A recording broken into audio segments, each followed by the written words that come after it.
This is the White Coat Investor Podcast, Milestones to Millionaire, celebrating stories of success along the journey to financial freedom.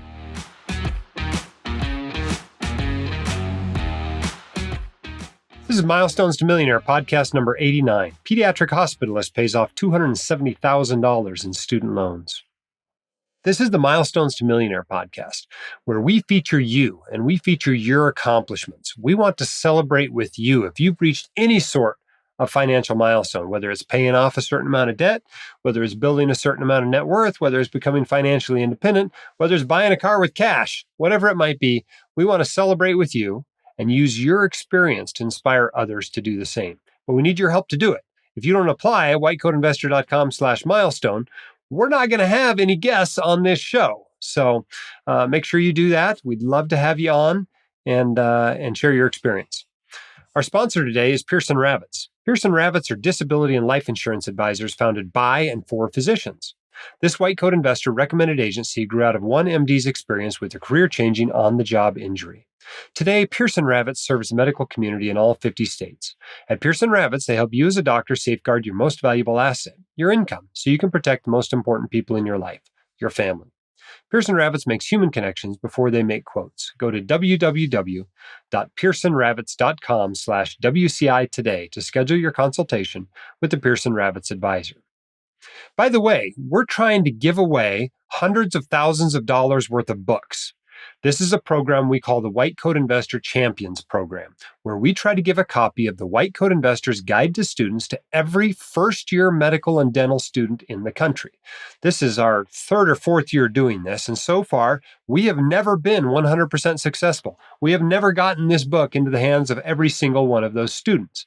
And the reason why is because we haven't had a volunteer champion from their class willing to pass out the books. This is super easy, right? This is no big deal. All you got to do is hand the books out. We send you a box of books, you pass them out to your classmates. That's it. No more commitment than that.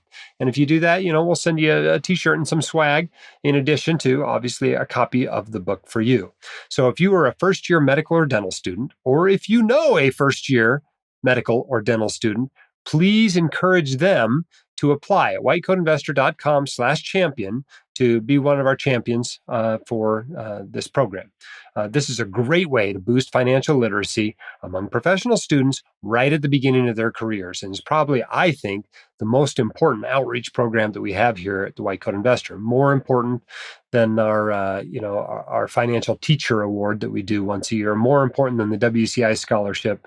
And we really want to make the most of it. So you got to apply during the winter. There's going to be a cutoff come next spring because we want to be able to get the books to you before your MS1 year ends. But you can apply anytime now at whitecoatinvestor.com/champion. All right, we've got a great guest on here. Let's bring him on the show. Our guest today on the Milestones to Millionaire podcast is Dr. Shane Rainey. Welcome to the podcast. I'm ecstatic to be here with you. This is a bucket list item for me to meet the white coat investor himself. Awesome. Well, it's a pleasure to have you here. I'm not going to lie. I did not have you on my bucket list, but maybe I should have put you on there. It's okay. Another goal to work toward, I guess. That's right. Well, you have paid off a whole big chunk of debt, $270,000 in student loans, correct? Yes, sir. $270,062.83 to be precise. Yeah. Let's get it all in there because you definitely accomplished something here. Tell us what you do and how far you are out of training. Yeah, sure. So I'm a pediatric hospitalist by training. I work down in the sunny desert of Arizona, 300 days of sunshine a year and 365 days of student loans, which are now gone. And so I work a week on and a week off, which allows for a lot of extra work. And so I finished residency in 2018, worked as an attending for a year at my home program in Illinois, and then we moved down here in 2019. And so this is my fourth year out of residency now. So you paid them off in what, 3.5 years, something like that? So when I actually got serious about it and refinanced, it was about 28 months. Okay. From the refinance date to the payoff. But 4 years out of residency, I kind of played around for a little bit for a year. Okay. And on what kind of income did you pay all this off? So I feel like we're very well compensated as pediatric hospitalists. So after RVU bonuses and incentives, we make about $280,000 a year. so about the student loans in salary, and then we get the RVU bonuses twice a year. So it was very helpful to have that come in twice a year to be able to make uh, extra loan payments, if you will, throughout the year. Did you get any other help? Do you have a spouse or partner working? Did you get money from your parents? Did you win a lottery? Did you have an inheritance? Anything else? Or is this just all from your earnings? All from the earnings. I stopped playing the lottery about 25 years ago or whenever it was. And so my wife is actually a doctor. It's a funny story. She's an OB-GYN, but she felt called to stay home with the kids. And now she's a full-time stay-at-home mom. So I get to be the sole breadwinner for the family. And we just decided to go after the loans. And here we are. And she's been doing that since you were became an attending, or how long has she been staying home? She's been staying home 2 years now. 2 years. About 2 years now. She finished residency 2019, the year after I did. So you did almost all of this on your income, it sounds like. Yes, sir. Yeah, very blessed and fortunate to be compensated so well. One of the criticisms I sometimes hear about this podcast is that we only bring people on here that are making $900,000 a year, and just, you can't do it as a family doc. You can't do it as a pediatrician. Last week we had a family doc. This week we have you on here. What's your response to these people that say you can't pay off your student loans in 2 or 3 years? It can't be done. I think it can be done, and I think I'm proof that it can be done. And like I said, I'm very, very blessed. But it's really about your mindset and about how hard you work. And I think the website, it was so good for me for that. And you wrote an article called The X Factor, and it really resonated with me about you just have to want it. I mean, there's a quote, and I think one of the best movies ever made, Dodgeball, if you've seen it, where the coach tells them, you got to get angry, you got to get mean. It's the only way you can play. And so I reflected on that as far as student debt went, and I feel like I was sold a bill of goods in college and med school, and it was more expensive, and I borrowed more than I should have, and nobody stopped me. And that kind of lit a fire under me to pay it off. And I didn't really feel like I was done with medical school until the debt was gone. And now I feel like I'm officially done with medical school and can move on toward the next chapter. Awesome. That's not my favorite quote from Dodgeball, though. This is a cult classic, right? It's eminently quotable. But my favorite is, if you can dodge a wrench, you can dodge a ball. Also a classic. All right. So explain to people how you did this. I mean, obviously you got the X factor, right? Obviously you got your mindset right.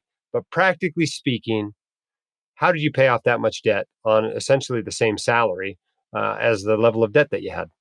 Sure. I think that working as a hospitalist was really the best case scenario, because the schedule is a week on and a week off. And so I had a week off every other week, essentially, and to pick up extra work as I could. And a lot of that was within my own hospital system. And so I worked every job I could get my hands on for the past 2 years, and essentially threw every bit of extra after maxing the 401k and maxing both mine and my wife's Roth IRAs, threw it towards the loans. And I think my kids thought I was going to throw them toward the student loans. Just everything extra was going towards it. And so it was pretty motivating after a while to see that loan balance drop by 5 figures every month with all the extra money being thrown. And that was definitely motivating.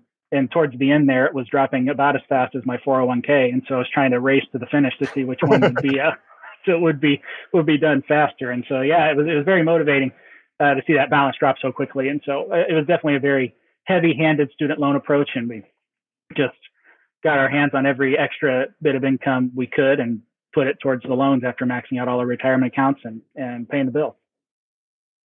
Did you ever feel like you were making a big sacrifice to do it? Or did you feel like you could do what you wanted to do and spend what you wanted to spend? Or what? How did it feel to you as you went through this process? Yeah, that's a really good question. It's something I reflect on often. And I think that it was a big sacrifice in the sense that you're still living like a resident. And it's definitely not glamorous, but it sure is effective. I don't feel like I deprived myself or my family of things we wanted to do. We've been on a couple of vacations this year. We went to Denver and we went to Texas, and also went to New Mexico. And so we were able to do those things, driving, of course. But I think the biggest sacrifice was in that I was gone a lot. And so my family really had buy-in for this, and they knew how important it was to us. And so they bought in, and I was gone a lot. And I felt like my kids were small enough that it was a good trade-off at the age they were before they got a little bit older. And, well, where's daddy going? He's always working. And so I wanted to get that done to begin with. And so now that they're getting a little bit older, it won't be quite as much extra work. Yeah, you look like a resident in more ways than one, not only with what you spent, but in how hard you worked. The 80-hour work weeks never end, apparently. So Yeah, I think with the 80-hour work week in place, a lot of people have discovered their hours went up when they became an attending. So, Right. all right. So, how's it feel? I mean, they're gone. How do you feel? They're gone. It's still pretty surreal. I started getting the feeling in the last month before I made the last payment. I said, man, this is happening. It's going to happen. I feel like I'm a big basketball fan. I played my whole life. And so I feel like you do when you go in and you put in the legwork and you watch the tape and you build a game plan and you go out there and you execute and you win. And it worked. And now they're gone. And I'm fighting the urge to pop a bottle of champagne and spray it all over the house. That's probably going to cost a little bit more money in the long run, but yeah, it feels amazing. And so I think there's a lot to be said, like you wrote about a lot on your site, about the psychological aspect. And so, the monkey's off your back, and that improves your cash flow. It improves your psyche, your demeanor. And so now you have an opportunity to do some of those other things. And so it feels incredible. It's still pretty surreal. I can't believe it's mine are gone. So what are the other things you're planning to do now? You've just freed up a huge chunk of your income to invest or give or spend or what? What are you going to do with it? So that's a good question. I'm going to take a little bit of time off, but I don't know about you. I'm ready to do it all over again for my wife's loans. So we're going to start that process here probably in a couple of months. But I do plan on maxing all the investment accounts that are available, and then maybe take a real vacation, and then restart on my wife's, because the interest payments are still paused. Actually, quick anecdote on that.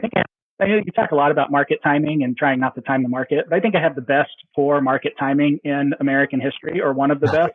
That I refinanced my student loans 3 days before they put the interest rate at 0%. Oh my goodness! How So painful was that to have President Trump make that announcement 3 days after you refinance? It was a little bit of a punch in the face, but ultimately I said the behavioral aspect, I want it gone, and I was probably going to do it anyway. And so it ended up working out. I fortunately chose a variable interest rate, and so it was low the whole time that I was paying it off. But it worked out. It worked out. It was a little bit of oh man, I made a big mistake, but it ended up working out just fine in hindsight. Do you feel bad that you didn't get the $10,000 that people are getting now off their student loans? I mean, you never want to turn down free money, right? But I also think that I took out the loan, and I feel like I should pay it back because it's the right thing to do. It's my agreement that I took out, and so I feel like it's my responsibility to pay back the money. And so I don't regret that I did that in hindsight. But you're going to take the $10,000 for your wife's loan, I assume. It's possible. I think we make too much. I think we make too much money, to be honest with you, to get the cutoff. But that's definitely something to look into. Yeah, I don't think there's a cutoff on that part of it. You get twice as much if you had a Pell Grant. Pell Grant, right? Pretty much, as long as you have federal loans, you're pretty much getting that these days. So I guess you can't turn down free money. yeah, free money is a good thing. I'd have to refresh my mind on the details. I haven't looked at it for a little while. So if that's wrong, don't everybody write me hate mail. I may be wrong, but go back and look at the posts we've actually written and double checked and fact checked on the subject. But all right. Well, a lot of people are saying, especially with inflation being high, you should carry your student loans. You should invest in something with a higher return than your interest rate. You don't believe that. You paid it off. You were concerned about behavioral aspects you mentioned. Tell us about your thought process and why you decided to do that. Yeah, that's a really good question. And I was asked it frequently. And I know myself. I know that I would have gotten used to the higher salary and used to spending the money. And I just know that behaviorally, that was never an option for me. I definitely still wrestle with that question. Did I do something wrong? Should I have invested in the interim? But my philosophy is, why not do both? Why not max out the accounts available to you, your 401k? Why not max out your Roth IRAs, both yourselves and your spouses, and then pay down the debt? You can do both at the same time. And I did. And there wasn't a year in the last 2 or 3 years that we didn't max out those accounts, both for myself and my wife. And so it's not as much as you could invest on top of that, say in some other account, a taxable account, but the behavior thing was huge for me. And I know myself, I know that I would have gotten used to the attending salary. And, I did not want to buy a car. I did not want to buy a boat. I wanted the student loan gone before any of those things started becoming temptations. So now there's somebody out there like you. Maybe they're a pre-med student wondering if it's really a good idea to borrow all this money to go to medical school. Maybe they're an MS1 or MS2 that just realized how big of a hole they're going to be in. What advice do you have for that person about student loans and careers? Yeah, sure. I don't really feel like I'm in the position to give advice, but I think that it was helpful for me. And this is what I recommend everybody. Remember your why. Remember why you're doing it the way you're doing it. And for me, it was for my family. It was to free up all this income and to free up financial security later so we could do the things we wanted to do as a family. And so I wrote that down and I reflected on it frequently, almost every time I made a payment. And just remember why you're doing it. Financial freedom is so important to you. And I think that really gives you perspective to press on to your goals. And I think secondarily, money is a great servant, a terrible master. And so along that, if you always remember your why, it'll help motivate you. And the second thing would be to stop digging. Don't take out any more debt and just start paying it off. And it's always good to stop digging. And lastly, the pediatric hospitalist can do it. You can do it too. We're in the bottom of the house, in the basement of medicine, but you write a lot about interspecialty difference in income. And so it's about trying to maximize where you're at and no excuses. Play like a champion or pay like a champion. Well, congratulations to you, Dr. Rainey, and thank you so much for coming on the podcast and using your experience to inspire others to do the same. Jim, thanks for having me. It was great to be with you. All right, a lot of lessons to learn in that particular interview. I hope you enjoyed that as much as I did. If nothing else, there's a little bit of background information there that makes you think and go, well, what would I do in that situation if I've got two high earners and we want to raise a family and one of us wants to stay home? Do we go both part-time? One of us go part-time, one of us not work at all? And obviously there are financial consequences to whatever option you choose. And so it's interesting to see that these guys, the decisions these guys have made, as well as the success they've been able to have, in accordance with the decisions that they've made. So what you need to do, obviously, personal finance is 80% personal and only 20% finance. So apply what you can to your life and use that information that you're now empowered with to reach what you define as success, to reach your goals. That's the most important thing, right? Investing is a single player game. It's you against your goals. It's not you against anybody else. You don't need to be the wealthiest person in the graveyard. You just need to be able to reach your own financial goals. Pearson Ravitz are disability and life insurance advisors founded by and for physicians. This white coat investor recommended agency grew out of one MD's experience with a career-changing on-the-job injury. Today, Pearson Ravitz serves the medical community in all 50 states. At Pearson Ravitz, they help you as a doctor safeguard your most valuable asset, your income, so you can protect the most important people in your life, your family. Pearson Ravitz makes human connections before they make quotes. Go to www.pearsonravitz.com/WCI today to schedule your consultation with a Pearson Ravitz advisor. Keep your head up, shoulders back. You've got this, and we can help. We'll see you next time on the Milestones to Millionaire podcast. The hosts of the White Coat Investor podcast are not licensed accountants, attorneys, or financial advisors. This podcast is free entertainment and information only. It should not be considered professional or personalized financial advice. You should consult the appropriate professional for specific advice relating to your situation.